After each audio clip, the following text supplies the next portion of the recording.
Տարեր շարունակ հենց հայ առաքելական եկեղեցին էր պահում մեզ, եւ հիմա մենք ենք պարտավոր պահել հայ առաքելական եկեղեցին, այլևս սա մեր պարտականությունն է։ Ու մենք հասկանում ենք, այո, մենք հասկանում ենք, որ եկեղեցին իհարկե ունի ներքին խնդիրներ, իհարկե, որովհետև եկեղեցականները, հոգևորականները լուսնից չեն իջել, նրանք եւս մեր ազգի մասն են, ոստայդմ ազգը ունի խնդիր ունեն նաեւ իրենք, բայց մեղավորը, ով է մեղավորը այդ ամենում, իհարկե առաջին հերթին Նիկոլը, բայց նաեւ մենք բոլորս, որովհետև հավատը, մեր հավատը, երբ որ պակասում է նաեւ հոգևորականների սրբությունը,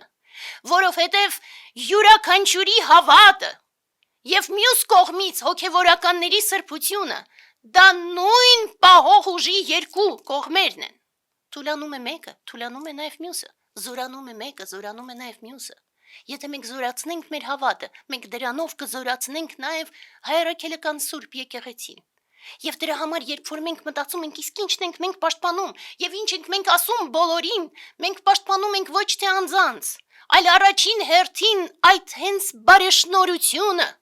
Մենք պաշտպանում ենք խորհրդանիշները։ Երբ որ ես պաշտպանում եմ հայ առաքելական եկեղեցին, ես պաշտպանում եմ Սուրբ Գրիգոր Լուսավորչին, ես պաշտպանում եմ Սուրբ Մեսրոպ Մաշտոցին, ես պաշտպանում եմ Սուրբ Գրիգոր Նարեկացին եւ Սուրբ Նարեկը, որ յուրաքանչյուրի տներում դրված է, ես պաշտպանում եմ Ներսես Շնորհալուն, ես պաշտպանում եմ Գրիգոր Տաթևացուն, ես պաշտպանում եմ Վարդան Մամիկոնյանին եւ ես Էլեոնորա Մանանցյանս յուրաքանչյուր քայլափոխին իմ ամբողջ սրտով պաշտպանում եմ հայ առաքելական եկեղեցու սուրբ հավատը առաջին հերթին, որ ինձ համար գանձ է, եղել է կա եւ կմնա։